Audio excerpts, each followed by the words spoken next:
He didn't disappear, he opted out. For years, Jamal Warner turned down roles that felt like costume party versions of Black life and chose the lane that let him sleep at night. Then, in a single July afternoon, the ocean wrote an ending nobody imagined. Headlines lit up, timelines flooded with love, and the same industry that often looked past him raced to call him a legend. So what did he stand for that made him easy to overlook while he lived? And why do the biggest flowers so often arrive only after the funeral? There's a rumor that never really goes away: play along and you'll be rewarded, push back and you'll be ignored. Comedian Katt has shouted versions of that for years, claiming there are unwritten rules about who gets welcomed and who gets sidelined. He talks about caricatures that get greenlit, about being parroted by big platforms that never hand you the mic, and about the quiet message that sends. Those are his allegations and opinions, not courtroom facts. But the tension he points at is familiar: the pressure to be palatable, to sand down edges, to turn a complicated culture into a quick laugh. Even if you don't buy every claim, you can feel the economy behind it. Some performers learn to play the mascot, others refuse, and the spotlight cools, but that wasn't the whole story. Rip currents don't care about fame, plans, or phone calls you meant to return. One moment is laughter and warm water, the next, a pull you can't negotiate. On July 20th, 2025, Jamal Warner, 54, drowned near Playa Cockles in Limon, Costa Rica. Authorities completed the autopsy and ruled his death accidental asphyxiation by submersion. Early reports rushed through details that were later clarified by officials, but the central truth did not change. Bystanders tried to save him, first responders did their work, and a family trip turned unthinkable. No scandal, no twist, just the fragility of life, up close, and yet, to understand the reaction, you have to know the man people thought they knew. To a generation, he'll always be Theo. But that's where the story starts, not where it stops. After The Cosby Show, he refused to be a rerun of his teenage fame. He directed episodes, toured with his band, and fused spoken word with live musicianship. He earned a Grammy for Or Jesus Children, a collaboration with Robert Glasper Experiment and Layla Hathaway, recognition built on craft, not controversy. On screen, he played competent, layered men, doctors, detectives, mentors, without the wink that says, "Don't take this seriously." It wasn't loud. It was intentional. And it taught audiences to trust his name even when the role wasn't splashed across billboards. Still, those choices set him up for a fight most fans never see. Every no is a fork in the road. Say no to the role that punches down, and the quick cash roll says no to you. Warner wrote plainly about gatekeeping and the way stereotypes sneak in even when characters look successful on paper. He wanted decision-making power in the hands of people who actually live the stories, not just market them. Then he didn't just talk, he built. Not all hood.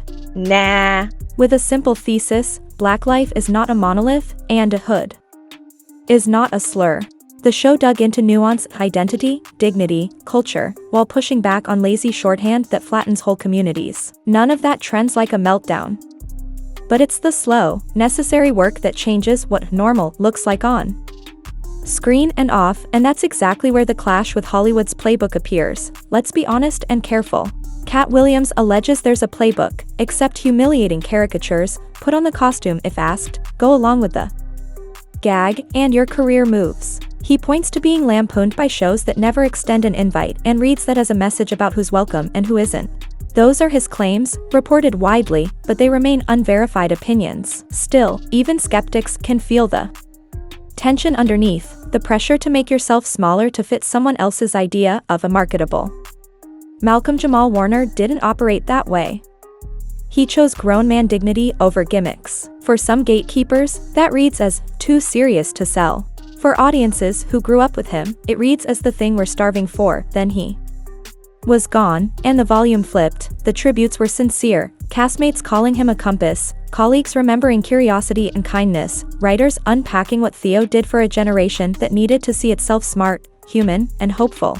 Keisha Knight Pulliam's message called him Big Brother, complete with old footage that made the loss feel like family business. None of that love was fake. Grief shakes people awake. But the wave of honor also pointed at a quiet absence. If the impact was this deep, where were the think pieces in the last 5 years? Where were the primetime segments celebrating the podcast's first year? Why did so many outlets wait until they needed a eulogy to give him the front page? Grief will always make people loud. The question is whether institutions will stay loud when there's no trending hashtag forcing the moment. To answer that, listen to what he asked from the culture he loved. He loved the art enough to challenge it. On Not All Hood, and in interviews, he talked about celebrating every facet of Black culture, refusing to let the most sensational parts define the whole, and about rethinking how we measure excellence. He questioned why the biggest stories are so often the noisiest ones, and he urged a pivot toward work that builds rather than breaks us down. He pushed back on the reflex to treat shock value as a business model. That posture explains his career. When the choice was louder or truer, he chose truer. No scolding. No superiority. Just a steady ask to do better for each other. So, was he pushed out, or steering on purpose? Rumors suggest there's always a cabal pulling levers. Reports claim certain performers are ushered through doors while others get the long wait in the lobby. Maybe. What we know is that Malcolm Jamal Warner made deliberate choices about how he showed up. Say no to cheap shots at Black humanity, yes, to projects that build something. That path usually doesn't produce trend chart heat. It produces something steadier, people who trust you. And that trust is why the morning felt so personal. Millions felt like they knew him because he never treated them like a market segment.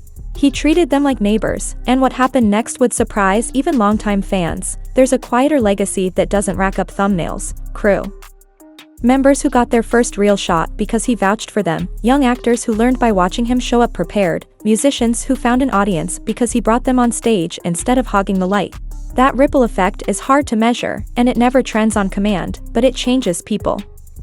It also explains why the grief looked different. Fans mourned a celebrity, but colleagues mourned a builder, the guy who asked hard questions in the production meeting and still cracked a grin at craft service because the new PA looked nervous. But the tributes weren't only about memory, they were about a challenge. If the industry really means it when it calls him a legend, here's what that would look like in practice. More Black decision makers in the rooms where budgets get set, fewer scripts that use Black characters as spice for someone else's story, more patience for careers that choose longevity over shock. It would also look like marketing plans that don't punish grown and grounded, and awards campaigns that recognize steady excellence instead of noise. That's not a conspiracy, that's a checklist, because if we learned anything from the past weeks, it's this: the rush to honor him risks turning a complicated, intentional life into a neat myth, underrated icon who never got his due. That tagline is easy. The harder, better tribute is to show receipts, greenlight the nuanced projects, fund the under-the-radar stories, offer platforms to voices that won't play clown for clicks. Celebrate the man without sanding off the edges that made him rare. He didn't want sainthood, he wanted standards, and those standards were tested long before the headlines. Think about how many times he heard, "This is how the game is played." Wear the costume. Lean into the gag. Make the caricature big enough to sell in every airport bookstore from here to everywhere. He chose otherwise, again and again. Not out of bitterness, but out of a belief that images matter. That belief costs money in the short term and builds. It's a slower ladder. It's also the only one that doesn't leave you hollow at the top. And if you want proof that people felt that integrity, look at who spoke when he was gone. The most telling tributes didn't read like PR, they sounded like group chats. Keisha Knight Pulliam called him Big Brother, posting clips that made the distance between 1980s living rooms and 2025 Instagram feel like a single, long afternoon. Others described him as an anchor, a steady hand, the guy who made sets calmer. That's not buzz, that's character. And character is the part you can't fake. It either shows up in how people talk about you when there's nothing left to sell, or it doesn't, which brings us to the question people keep asking out loud. The most telling tributes didn't read like PR, they sounded like group chats. Keisha Knight Pulliam called him Big Brother, posting clips that made the distance between 1980s living rooms and 2025 Instagram feel like a single, long afternoon. Others described him as an anchor, a steady hand, the guy who made sets calmer. That's not buzz, that's character. And character is the part you can't fake. It either shows up in how people talk about you when there's nothing left to sell, or it doesn't, which brings us to the question people keep asking out loud. What do we do with this now? If we're going to call him a legend, we have to back it up with behavior.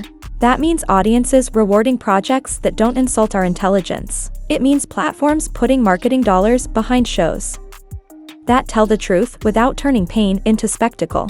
It means artists and executives resisting the lazy shorthand that turns living, breathing people into stock characters. And it means giving people their flowers while they can still feel them, not waiting for obituaries to tell the truth we already know. An old conspiracy is required to see the pattern, subtle gatekeeping, easy stereotypes, safe praise after the fact. Malcolm Jamal Warner cut across all of that by building a body of work that holds up under bright light. The best way to honor him isn't with a post, it's with better choices, roles written with care, rooms where the people deciding the stories also live those stories, and audiences that reward integrity even when it's not flashy. He didn't just leave memories, he left a blueprint. We can read it or we can repeat ourselves. The decision is ours. If this hit you in the chest, say why. What part of his path do you want to see more of? And what would it look like if the love we're seeing now showed up while people are still here to feel it?